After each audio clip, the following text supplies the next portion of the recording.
Heterodox in economics. Inflation is a general rise in the price level in an economy over a period of time. When the general price level rises, each unit of currency buys fewer goods and services. Consequently, inflation reflects a reduction in the purchasing power per unit of money, a loss of real value in the medium of exchange and unit of account within the economy.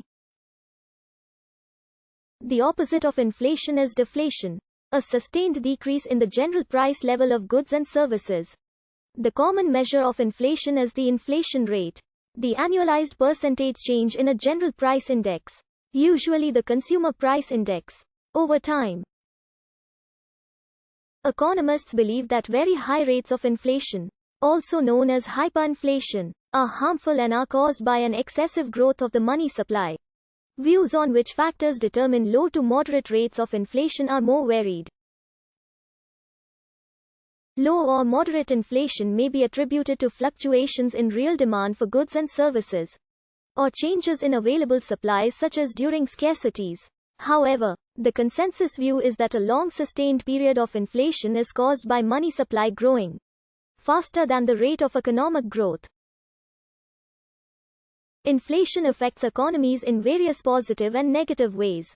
The negative effects of inflation include an increase in the opportunity cost of holding money, uncertainty over future inflation which may discourage investment and savings, and if inflation were rapid enough, shortages of goods as consumers begin hoarding out of concern that prices will increase in the future.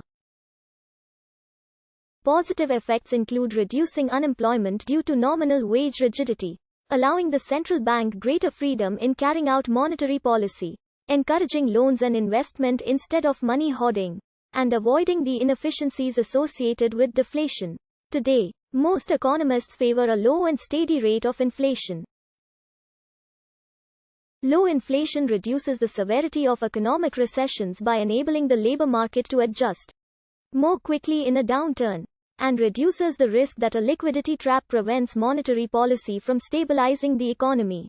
The task of keeping the rate of inflation low and stable is usually given to monetary authorities. Generally, these monetary authorities are the central banks that control monetary policy through the setting of interest rates, through open market operations, and through the setting of banking reserve requirements. The term inflation originally referred to a rise in the general price level caused by an imbalance between the quantity of money and trade needs. However, economists today commonly use the term inflation to refer to increases in the price level. An increase in the money supply may be called monetary inflation, to distinguish it from rising prices, which for clarity may be called price inflation. Economists generally agree that in the long run, price inflation is related to increases in the money supply. Conceptually, inflation refers to the general trend of prices, not changes in any specific price. For example, if people choose to buy more cucumbers than tomatoes, cucumbers consequently become more expensive and tomatoes cheaper. These changes are not related to inflation. They reflect a shift in tastes. Inflation is related to the value of currency itself. When currency was linked with gold, if new gold deposits were found, the price of gold and the value of currency would fall, and consequently, prices of all other goods would become higher.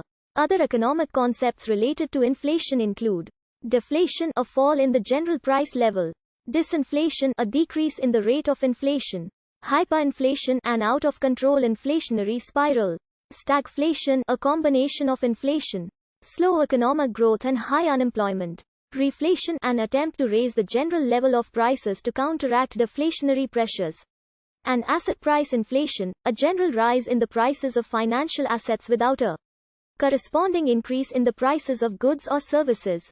By the 19th century, economists categorized three separate factors that cause a rise or fall in the price of goods: a change in the value or production costs of the good, a change in the price of money, which then was usually a fluctuation in the commodity price of the metallic content in the currency, and currency depreciation resulting from an increased supply of currency relative to the quantity of redeemable metal backing the currency. Following the proliferation of private banknote currency printed during the American Civil War, The term inflation started to appear as a direct reference to the currency depreciation that occurred as the quantity of redeemable banknotes outstripped the quantity of metal available for their redemption. At that time, the term inflation referred to the devaluation of the currency, and not to a rise in the price of goods. This relationship between the oversupply of banknotes and a resulting